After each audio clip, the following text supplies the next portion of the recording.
Assalamu alaikum, everyone. This is Gazina Hussein. I am going to be emceeing for tonight. Today's schedule is a little bit different, so we're actually going to start off with Dua Kumail with Brother Muhammad Raza, and then we will move on to a discussion with one of our esteemed scholars who I will introduce afterwards. So if we can begin with a loud salawat, that would be amazing. Allahumma salli اللهم صل ala على Muhammad محمد wa وعلى آل ali محمد. Muhammad. Assalamu alaikum, dear brothers and sisters. Wa alaikum salam. وعليكم السلام.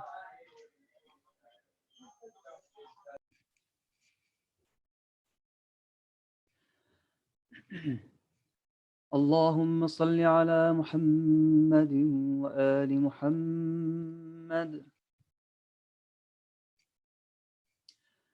أعوذ بالله من الشيطان الرجيم. بسم الله الرحمن الرحيم. اللهم إني أسألك برحمتك التي وسعت كل شيء وبقوتك التي قهرت بها كل شيء وخضع لها كل شيء وذل لها كل شيء وبجبروتك التي غلبت بها كل شيء وبعزتك التي لا يقوم لها شيء وبعظمتك التي ملأت كل شيء وبسلطانك الذي على كل شيء وبوجهك الباغي بعد فناء كل شيء وبأسمائك التي ملأت أركان كل شيء وبعلمك الذي أحاط بكل شيء وبنور وجهك الذي أضاء له كل شيء يا نور يا قدوس يا أول الأولين ويا آخر الآخرين اللهم اغفر لي الذنوب التي تهتك العصام اللهم اغفر لي الذنوب التي تنزل النقام اللهم اغفر لي الذنوب التي تغير النعام اللهم اغفر لي الذنوب التي تحبس الدعاء اللهم اغفر لي الذنوب التي تنزل البلاء اللهم اغفر لي كل ذنب أذنبته وكل خطيئة أخطأتها اللهم إني أتغرب إليك بذكرك وأستشفع بك إلى نفسك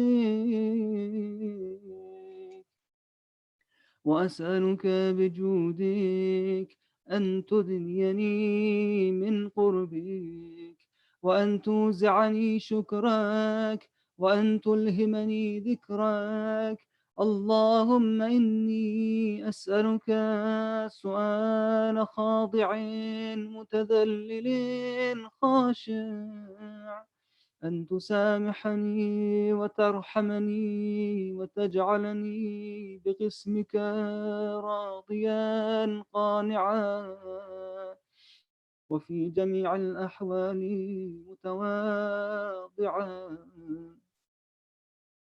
اللهم وأسألك سؤال من اشتدت فاقته وأنزل بك عند الشدائد حاجته، وعظم فيما عندك رغبته. اللهم عظم سلطانك، وعلى مكانك، وخفي مكروك، وظهر أمرك، وغلب قهرك، وجرت قدرتك، ولا يمكن الفرار من حكومتك. اللهم لا أجد لذنوبي غافرا، ولا لقبائحي ساترا، ولا لشيء من عملي القبيح بالحسن مبدلا غيرك. لا إله إلا أنت، سبحانك وبحمدك، ظلمت نفسي، وتجرأت بجهلي، وسكنت إلى قديم ذكرك لي ومنك علي. اللهم مولاي، كم من قبيح سترته، وكم من فادح من البلاء أقلته، وكم من عثار وقيته، وكم من مكروه دفعته، وكم من ثناء جميل لست أهلا له نشرته. اللهم عظم سلطانك، اللهم عظم بلائي، وأفرط بي سوء حالي، وقصرت بي أعمالي، وقعدت بي أغلالي، وحبسني عن نفعي بعد أملي، وخدعتني الدنيا بغرورها، ونفسي بجنايتها ومطالي. يا سيدي، فأسألك بعزتك ألا يحجب عنك دعائي سوء عملي وفعالي، ولا تفضحني بخفي ما اطلعت عليه من سري، ولا تعاجلني بالعقوبة على ما عملته في خلواتي من سوء فعلي وإساءتي ودوام تفريطي وجهالتي وكثرة شهواتي وغفلتي. وكن اللهم بعزتك لي في كل الأحوال رؤوفا، وعلي في جميع الأمور عطوفا. إلهي وربي، من لي غيرك؟ أسأله كشف ضري والنظر في أمري. إلهي ومولاي، أجريت علي حكما اتبعت فيه هوى نفسي، ولم أحترس فيه من تزيين عدوي، فغرني بما أهوى وأسعده على ذلك القضاء. فتجاوزت بما جرى علي من ذلك بعض حدودك، وخالفت بعض أوامرك، فلك الحمد علي في جميع ذلك، ولا حجة لي فيما جرى علي فيه قضاءك، وألزمني حكمك وبلاؤك. وقد أتيتك يا إلهي بعد تغصيري وإسرافي على نفسي معتذرا نادما منكسرا مستغيلا مستغفرا منيبا مقرا مذعنا معترفا لا أجد مفرا مما كان مني ولا مفزعا أتوجه إليه في أمري غير قبولك عذري وإدخالك إياي في سعة رحمتي اللهم فاقبل عذري وارحم شدة ضري وفكني من شدي وثاغي يا رب ارحم ضعف بدني ورقة جلدي ودقة عظمي يا من بدأ خلقي وذكري وتربيتي وبري وتغذيتي هبني لابتداء كرمك وسالف برك بي يا إلهي وسيدي وربي أتراك معذبي بنارك بعد توحيدي وبعد من طوى عليه قلبي من معرفتك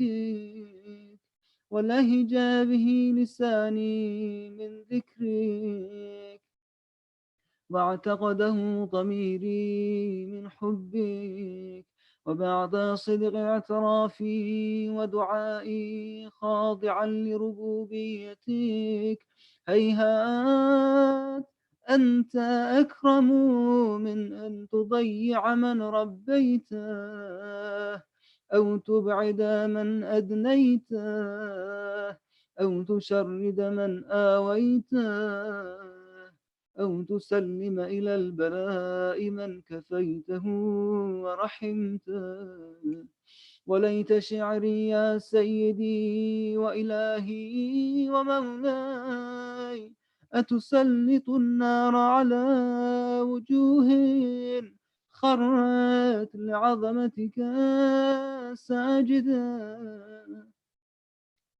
وعلى ألسن نطقت بتوحيدك صادقا وبشكرك مادحا وعلى قلوب اعترفت بإلهيتك محققا وعلى ضمائر حوت من العلم بك حتى صارت خاشعة وعلى جوارح سعت إلى أوطان تعبدك طائعة وأشارت باستغفارك مذعنة ما هكذا الظن بك ولا أخبرنا بفضلك عنك يا كريم يا رب وأنت تعلم ضعفي عن قليل من بلاء الدنيا وعقوباتها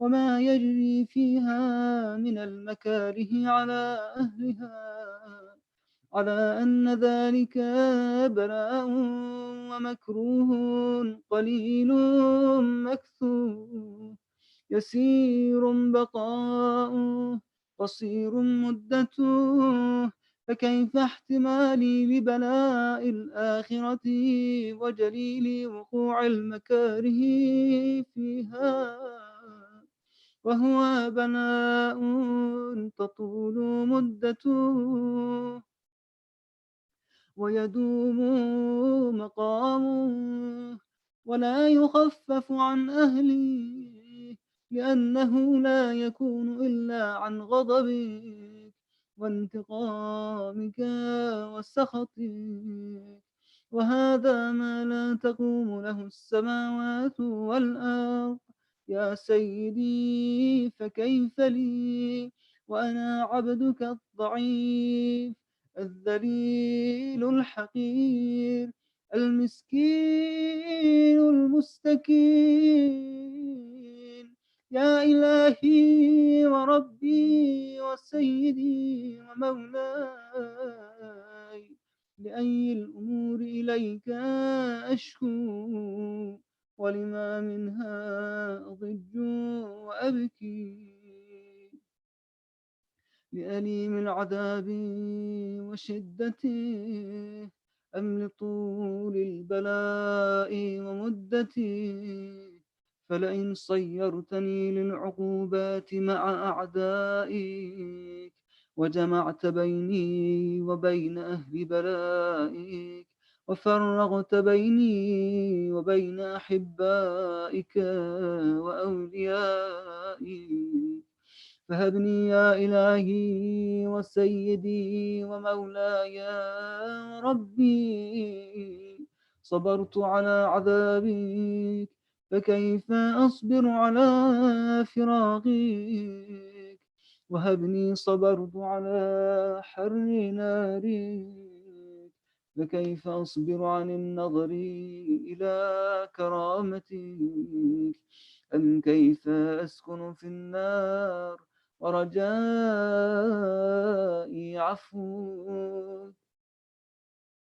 فبعزتك يا سيدي ومولاي أقسم صادقا، لئن تركتني ناطقا لأضجن إليك بين أهلها ضجيج الآملين، ولأصرخن إليك صراخ المستصرخين، ولأبكين عليك بكاء الفاقدين، ولأنادينك أين كنت يا ولي المؤمنين،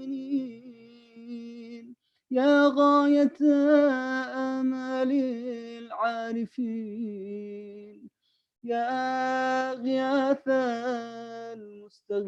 المستغيثين، يا حبيب قلوب الصادقين، ويا إله العالمين.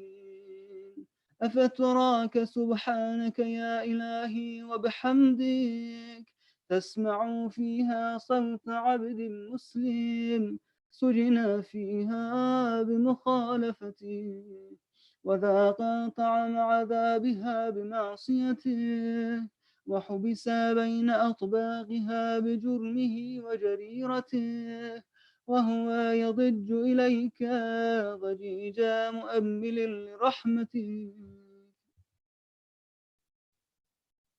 ويناديك بلسان أهل توحيدك، ويتوسل إليك بربوبيتك يا مولاي. فكيف يبقى في العذاب وهو يرجو ما سلف من حلمك؟ أم كيف تؤلمه النار وهو يأمل فضلك ورحمتك؟ أم كيف يحرقه لهيبها وأنت تسمع صوته وترى مكانه؟ أم كيف يشتمل عليه زفيرها وأنت تعلم ضعفه؟ أم كيف يتقلقل بين أطباقها وأنت تعلم صدقه؟ أم كيف تزجره زبانيتها وهو يناديك يا رباه؟ أم كيف يرجو فضلك في عتقه منها فتتركه فيها؟ هيهات ما ذلك الظن بك ولا المعروف من فضلك ولا مشبه لما عاملت به الموحدين من برك وإحسانك. فباليقين أقطع لولا ما حكمت به من تعذيب جاحديك، وقضيت به من إخلاد معانديك، لجعلت النار كلها بردا وسلاما، وما كان لأحد فيها مقرا ولا مقاما، لكنك تقدست أسماؤك، أقسمت أن تملأها من الكافرين، من الجنة والناس أجمعين، وأن تخلد فيها المعاندين، وأنت جل ثناؤك قلت مبتدئا، وتطولت بالإنعام متكرما، أفمن كان مؤمنا كمن كان فاسقا لا يستوون. إلهي وسيدي، فأسألك بالقدرة التي قدرتها، وبالقضية التي حتمتها وحكمتها، وغلبت من عليه أجريتها، أن تهبني في هذه الليلة وفي هذه الساعة كل جرم أجرمته، وكل ذنب أذنبته، وكل قبيح أسررته، وكل جهل عملته، كتمته أو أعلنته، أخفيته أو أظهرته، وكل سيئة أمرت بإثباتها الكرام الكاتبين، الذين وكلتهم بحفظ ما يكون مني، وجعلتهم شهودا علي مع جوارحي، وكنت أنت الرغيب علي من ورائهم، والشاهدان ما خفي عنهم، وبرحمتك أخفيته، وبفضلك سترته، وأن توفر حظي من كل خير أنزلته، أو إحسان فضلته، أو بر نشرته، أو رزق بسطته، أو ذنب تغفره، أو خطأ تستره، يا ربي يا ربي يا رب، يا إلهي وسيدي ومولاي ومالك رقي، يا من بيده ناصيتي، يا عليما بضري ومسكنتي، يا خبيرا بفقري وفاقتي، يا ربي يا ربي يا رب، أسألك بحقك وقدسك وأعظم صفاتك وأسمائك أن تجعل أوقاتي من الليل والنهار بذكرك معمورا، وبخدمتك موصولا، وأعمالي عندك مقبولا، حتى تكون أعمالي وأورادي كلها وردا واحدا، وحالي في خدمتك سرمدا، يا سيدي يا من عليه معولي، يا من إليه شكوت أحوالي، يا ربي يا ربي يا رب، قوي على خدمتك جوارحي، واشتد على العزيمة جوانحي، وهب لي الجد في خشيتك، والدوام في الاتصال بخدمتك، حتى أسرح إليك في ميادين السابقين، وأسرع إليك في البارزين، وأشتاق إلى قربك في المشتاقين، وأدنو منك دنو المخلصين، وأخافك مخافة الموقنين، وأجتمع في جوارك مع المؤمنين. اللهم ومن أرادني بسوء فأرده، ومن كادني فكيده، واجعلني من أحسن عبيدك نصيبا عندك، وأقربهم منزلة منك، وأخصهم زلفة لديك، فإنه لا ينال ذلك إلا بفضلك، وجد لي بجودك، وأعطف علي بمجدك، واحفظني برحمتك، واجعل لساني بذكرك لهجا، وقلبي بحبك متيما،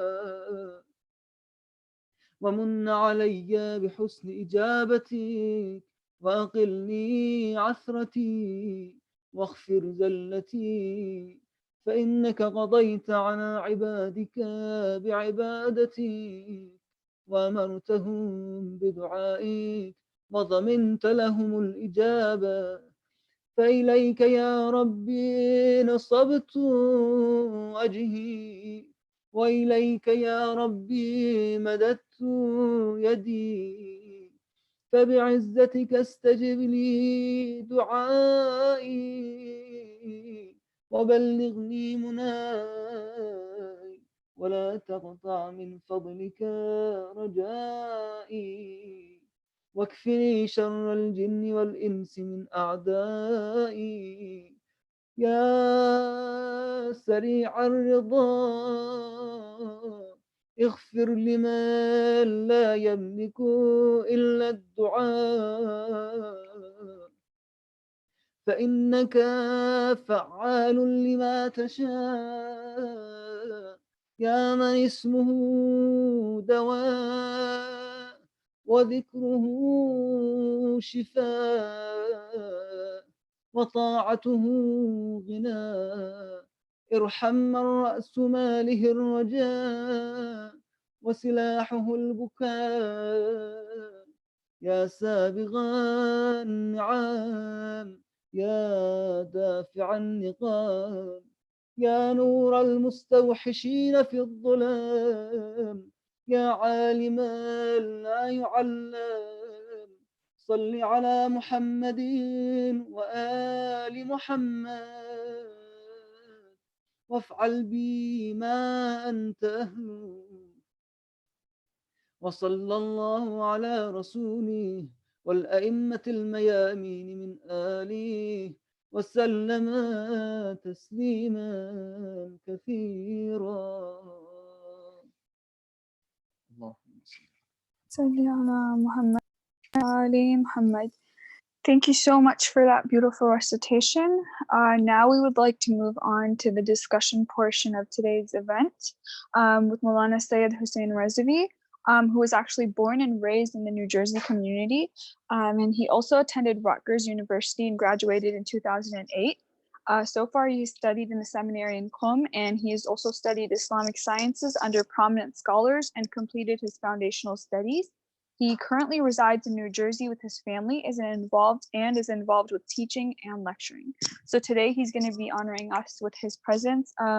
Thank you so much for coming today. If we can invite him with a loud salawat. Allahumma salli ala Muhammad wa ali Muhammad. Bismillahirrahmanirrahim. Is audio okay? Can you guys hear me? Yeah, that Okay, sounds all good. right, Thank good. you. Bismillahirrahmanirrahim. Alhamdulillahi Rabbil Alameen. Wassalatu wassalamu ala ashraf al-anbiya wal mursaleen. Abil Qasim al-Mustafa Muhammad. Allahumma salli ala Muhammad wa ali Muhammad wa ala ahli bayti tayyibin al-tahirin al-ma'sumin al-madlumin. الذين أذهب الله عنهم الرجس وطهرهم تطهيرا. اللهم صل على محمد وآل محمد. ولعنة الله على أعدائهم من الآن إلى قيام يوم الدين. ولا حول ولا قوة إلا بالله العلي العظيم. حسبنا الله نعم الوكيل نعم المولى ونعم النصير. First off, it's an honor for me to be addressing the brothers and sisters of APSA Network on this night, this auspicious night in the month of Ramadan. I thank everybody who was involved in organizing and putting this program together. Your reward lies with Allah subhanahu wa ta'ala. I also like to apologize from beforehand because due to some miscommunication, I wasn't sure that the program was tonight.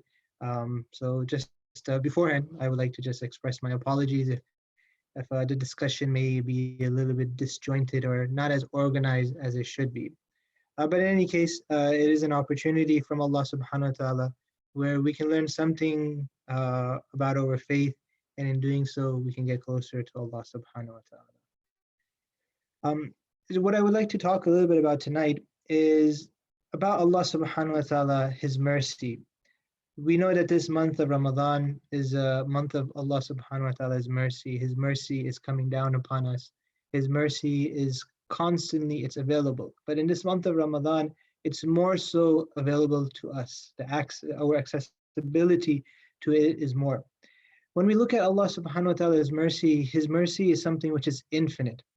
That mercy which Allah subhanahu wa ta'ala has blessed us with is not a mercy which is limited only on a theoretical basis.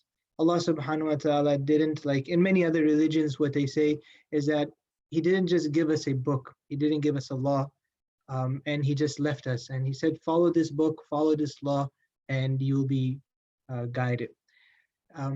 In other religions, we find out that the prophets and the messengers that came, that the prophets and messengers are fallible beings.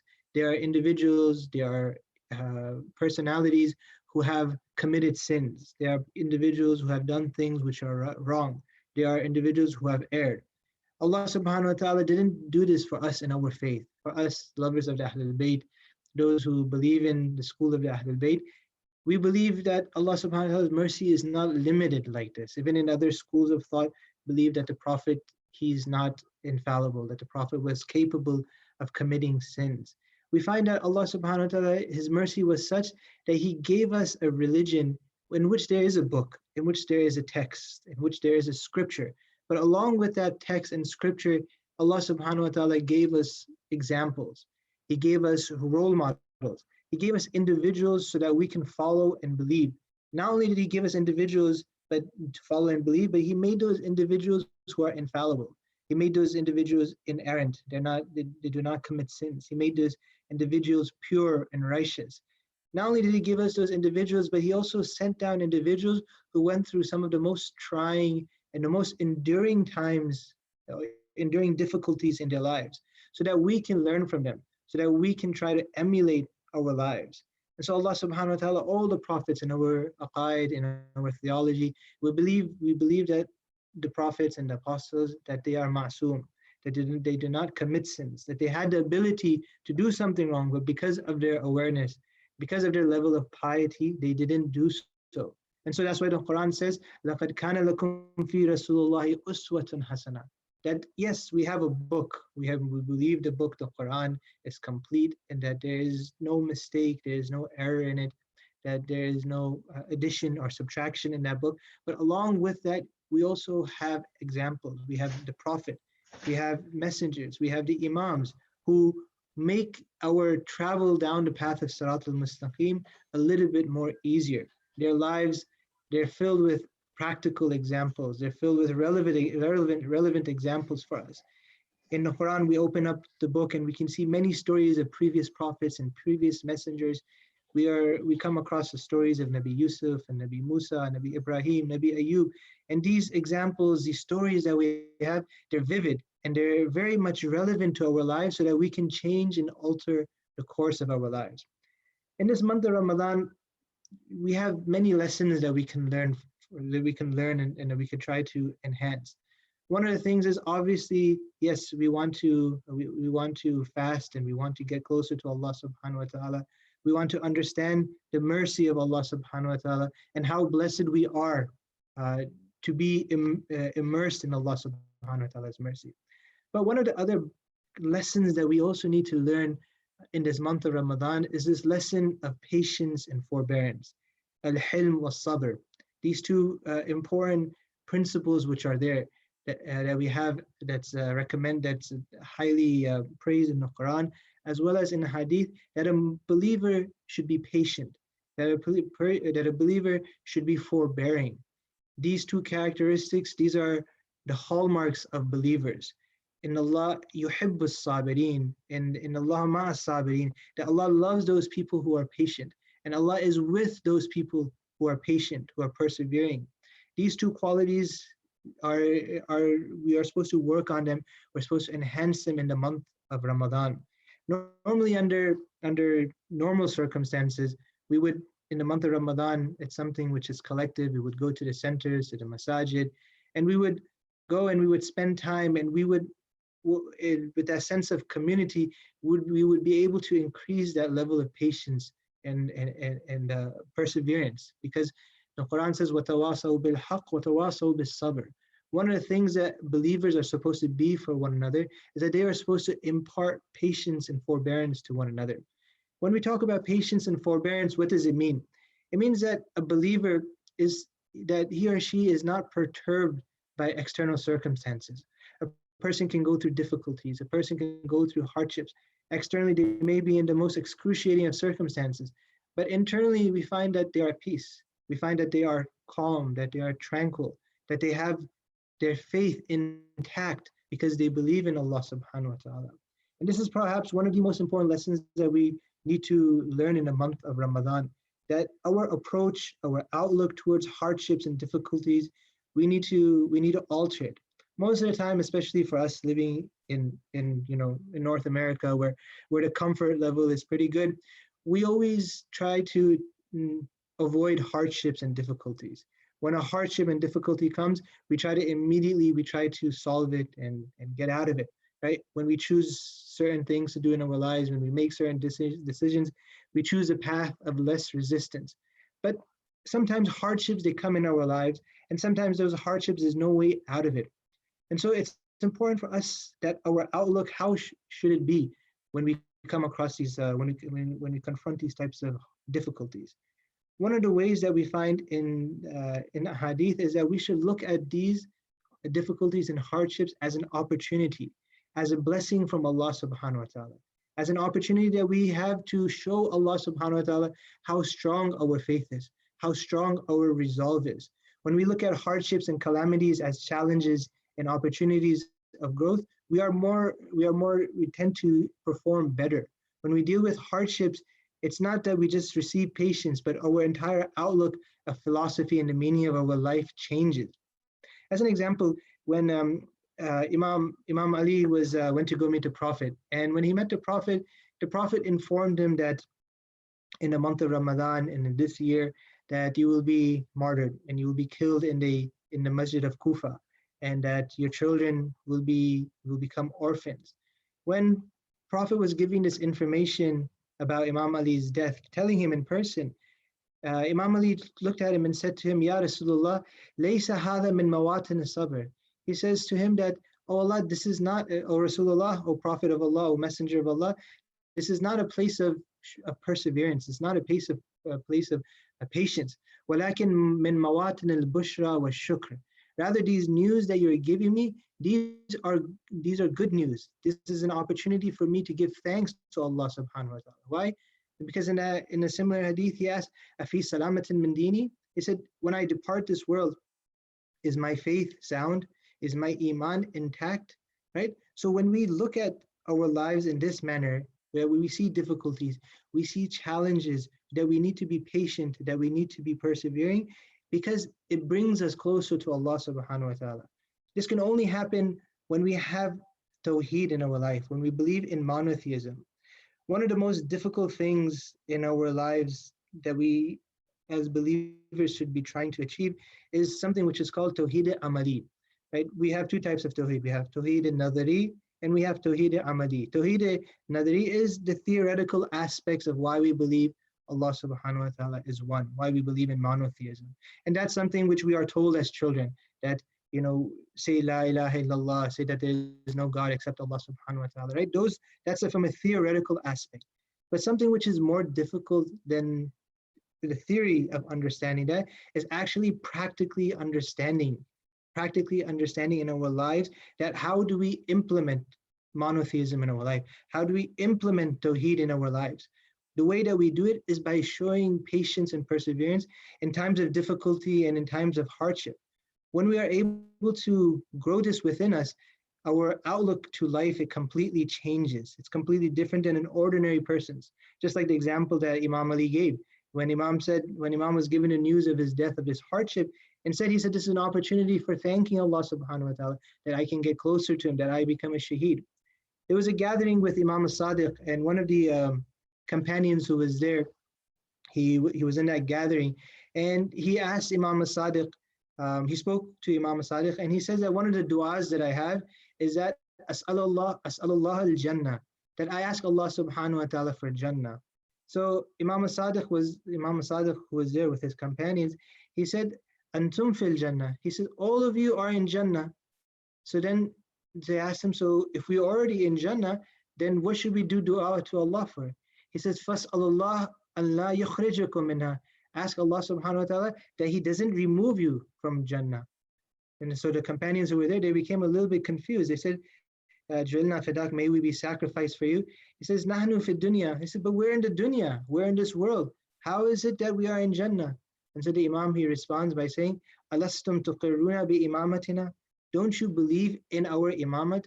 Don't you believe in our guardianship? Don't you believe in our leadership? So they replied, yes, we believe that you are the rightful Imam. So that's what then the Imam says, that hada ma'na al-Jannah. This is the meaning of Jannah. The meaning of Jannah is that you believe in the Ahlul-Bayt as the rightful leaders, as the rightful rulers on this earth. And this is something which at that time it was very difficult to do, because they were living during tyrannical times. They were living in turbulent times. So to acknowledge that the rightful leaders were the Ahlul-Bayt, it required a higher level of patience and in perseverance. So this is something that we need to try to do. Raise our level of perseverance, raise our level of patience. One of the benefits that comes out of being patient and persevering is that, this is a student network and college students who are here, is that one of the important things, especially for you people who are very young, is that there needs to be a type of activism which is there. This type of activism which is an awareness of the political situation which is happening around us. But not only around us here in America, but also around the world, with the difficulties that Muslims are going through. When we look around the Muslim world, we see, and this is all related back to Tawheed Amali, that we are one ummah, and that we are one nation. And so we understand that we have a rightful duty to those people who also believe in this religion.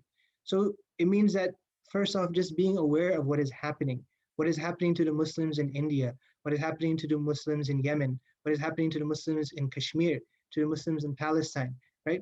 This type of activism can only come about when we have that Tawheed Amali, and that can only be there when we have patience and when we're persevering. When we're living here, it's very easy for us to get caught up in our individual lives, right? We're so busy with studies and in working and in family and this and that. But one of the things that we need to have is patience to be able to understand what is happening around the world, right? When we understand that other Muslims, those people who believe in the same aqaid as us, the same belief as us, that they're going through a hard and difficult time, that we have to be able to help them. We have to be able to support them. And at the minimum, we should be strong enough that we remember them, that we do dua for them.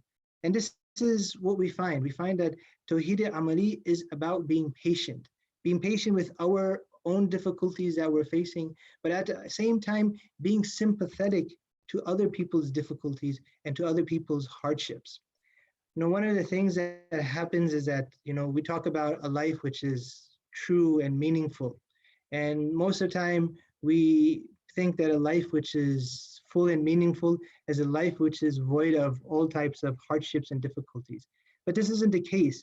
When we want to think about a life which is successful, a life which is meaningful, we can only understand this in the context of the akhirat. When we look at this dunya and we look at this world, we look at the oppression which is happening. We ask ourselves and we ask Allah subhanahu wa ta'ala that how can He allow for these type of things to happen? If our vision is limited to only this world without taking the akhirah into perspective, it seems very depressing. This world seems very morose. It seems a person becomes very anxious. They open the news and all of these bad news which is coming about. But one of the ways that Tawheed Amali, that this practical type of Tawheed helps a person, is that it gives them patience, it gives them perseverance. That all these difficulties and these hardships that are happening, that despite all these hardships and difficulties, our faith is intact, our belief is there, our resolve only becomes stronger. And these exams and these hardships, these difficulties that we have, these are actually a testament for how great a human being is.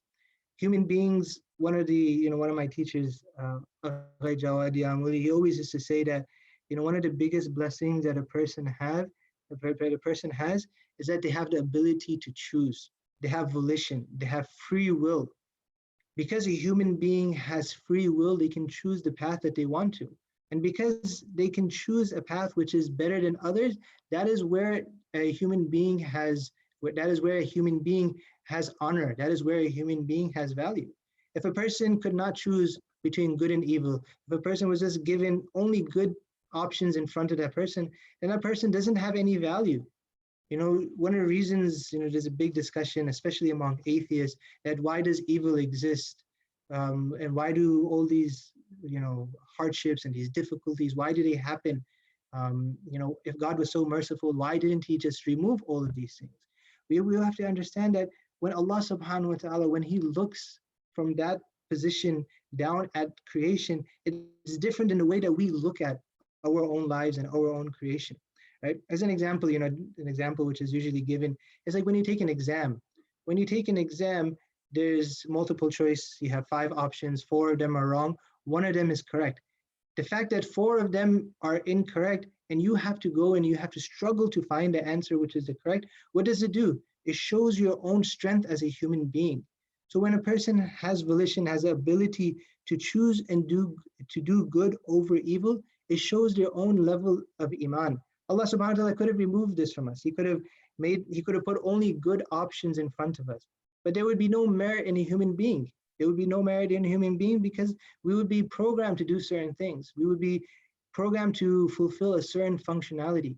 But when Allah subhanahu wa ta'ala, when he places us in difficulties, when he places us in hardships, we develop. And that's one of the things that Allah subhanahu wa ta'ala wants us to go through. He wants us to develop. He wants us to mature. Thus, we find that in the month of Ramadan, what are we doing? That we're going through difficulty, that we're depriving ourselves of food, we're depriving ourselves of water. But how? But the point of it is what? That at the end of the month, that our level of iman is better, that our level of iman is stronger, that we grow in our faith. There's a verse in the Quran where Allah subhanahu wa ta'ala talks about human beings, and he says that the human beings, why have they been created in the best manner? وَلَقَدْ كَرَّمْنَا بَنِي آدَمَ. Allah subhanahu wa ta'ala has given this honor to human beings. He's this honor, in the tafasir, it's explained in the commentaries, it's given that this honor is where? This honor and this superiority over all other creation is there because humans, they have the ability to choose between right and wrong. Like give you an example of a child. If that child is always told, do this, do this, do this, right?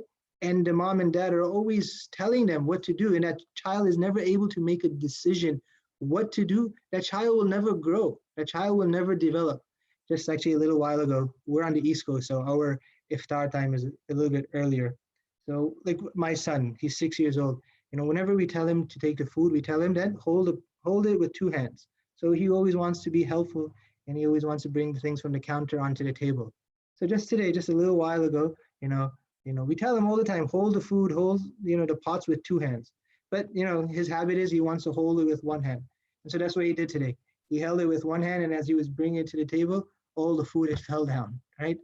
And so, talking about patience and perseverance, it's not easy at that time. It's close to iftar time, and the food is on the ground. So, the fact that he experienced that, he realized that, listen, that his parents have been telling him that hold it with 2 hands. If you don't hold it with 2 hands, then the consequence is that it's going to fall, right? Because he went through that hardship and difficulty, and he saw that all the food which was being made, that it was spoiled because it fell on the ground. He learned this lesson. He understood that there was some wisdom behind it.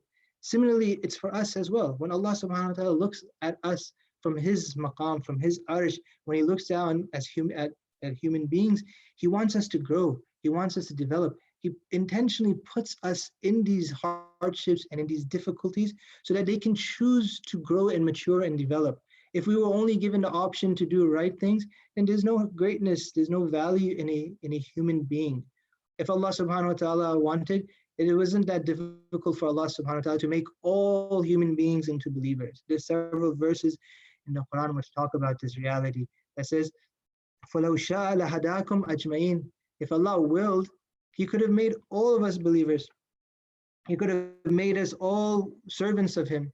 He could have made us all pious and devout individuals, right? He could have.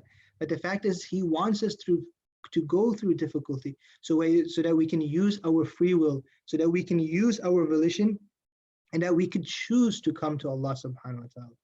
This current situation that we are in right now with coronavirus, in reality, and there's a lot of hardships and difficulties that are there, but at the same time, there's a lot of hidden blessings which are here. One of the blessings that we have because of this coronavirus is that it gives us a time to reflect about our lives. We're running around in circles. We're in a rat race. We're so busy. We don't have the opportunity to take a pause in our lives and look at where are we going? What are our goals? What are our ambitions? What should we be really trying to achieve, right? If Allah subhanahu wa ta'ala, if he didn't provide this opportunity, if he didn't provide this difficulty for us, then we wouldn't have never had a time for us to see how we would react, right? And so it's important that, we as believers, we as, lovers and followers of the Ahlul-Bayt, that we understand that there's a certain philosophy, that there's a certain outlook that we should have through hardships, through difficulties. One of the things that philosophers, they say is that it is impossible to remove hardship from this alim al-madda, from this material and physical world. One of the dhatiyat, one of the essential qualities and characteristics of a person living in this dunya is that they will go through hardships, that they will go through difficulties, right? It's one of those essential properties that cannot be separated, right? Like, for example, you cannot make a square into three corners. If you make a square into three corners, it's no longer a square. Similarly, us living in this dunya, that without a doubt, each and every one of us will go through hardships. Each and every one of us will go through difficulties. Allah subhanahu wa ta'ala, He promises that He will not only test the believers, but He will test all of humanity. All of creation will go through a difficulty. But when Allah subhanahu wa ta'ala, when He tests a believer, there's a certain goal, there's a certain reason why He's doing it. The reason He's doing it is because He's providing an opportunity. So when we go through hardships and difficulties, we have to keep in our mind that this is an opportunity for us to get closer to Him. Not only that, but Allah subhanahu wa ta'ala, that He doesn't only test us, but He will test us with that thing which we are the most vulnerable. He will test us with the biggest weakness that we have in our lives to see how do we react. Do we trust in Him? Do we rely upon Him? Does our level of tawakkul go up? Right? He will not test us with those things that are easy for us, that aren't tough, that aren't challenging. And for every person, for every individual, because He knows our weakness and He wants us to grow, He will test us with that. So for one person, He may test them through money. He may test them through wealth. For another person, He may test them through health, through their parents, through their mother, through their father. Right? We don't know. One of the difficulties that people have is their relationship with others is so good, but their relationship with their parents is not so good. Allah subhanahu wa ta'ala will test another person with a handicap. Allah subhanahu wa ta'ala will test another person with marriage. Whatever it is, we have to understand that Allah subhanahu wa ta'ala, He's doing it because He wants us, He's providing us an opportunity to show our level of faith and to show our level of iman. There's a story that during the Prophet's time that he went to somebody's home. And when he went to this person's home, he saw that there was a chicken sitting on the wall. And this chicken would lay an egg and the egg would fall, but it wouldn't crack. And so Prophet looked at that person and said, what is going on over here? Normal circumstances, when an egg falls, it cracks. So he says, this is my life. He says, up to now, I've never had any difficulty in my life. The Prophet, he gets up and he says that the person who doesn't encounter any difficulties, then Allah subhanahu wa ta'ala has no need for that person. Allah doesn't pay attention to a person who doesn't have any difficulties and hardships in their life. So in concluding, it's almost time, my time is almost up. In concluding, we have to look at times of hardships and difficulties as opportunities for us to get closer to Allah subhanahu wa ta'ala. And this is what Tawheed is. This is what monotheism is in a practical way, in that how much patience do we have and how much perseverance that we can display in the face of hardships and difficulties. We pray and we ask Allah subhanahu wa ta'ala that He accepts all of our amal, that He accepts all of our fasts. We ask Allah subhanahu wa ta'ala that all of those who are suffering, wherever they may be in the world, whether it's from disease, whether it's from sickness, that Allah subhanahu wa ta'ala removes their hardship. We ask Allah subhanahu wa ta'ala that all those Muslims who are oppressed, all those Muslims who are going through a difficult time, that Allah subhanahu wa ta'ala removes their hardships and difficulties. We ask Allah subhanahu wa ta'ala to forgive us in this month and to forgive our parents. We ask Allah subhanahu wa ta'ala to hasten the zuhur of our Imam and Master, Imam al-Mahdi, Ajjallahu ta'ala farajuhu sharif. Thank you so much for that discussion and the insightful lecture today. We really appreciate it.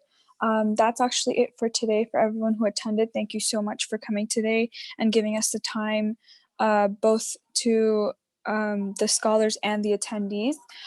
So if we can end it with Dua Faraj, Brother Muhammad Raza, would you be okay with reciting Dua Faraj for us to end? And then we will send out reminders for tomorrow's program, the days coming afterwards. Yes, inshallah, my pleasure.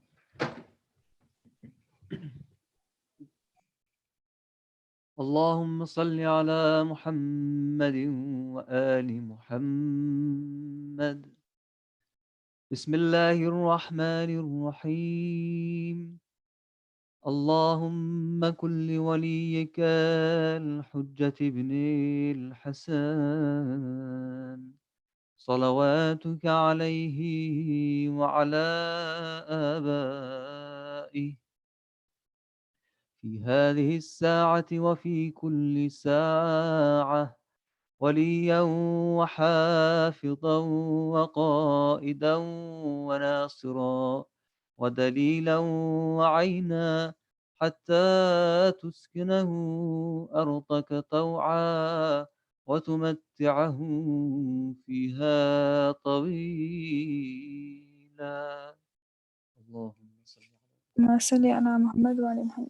Okay, thank you so much everyone for attending. That's it for today.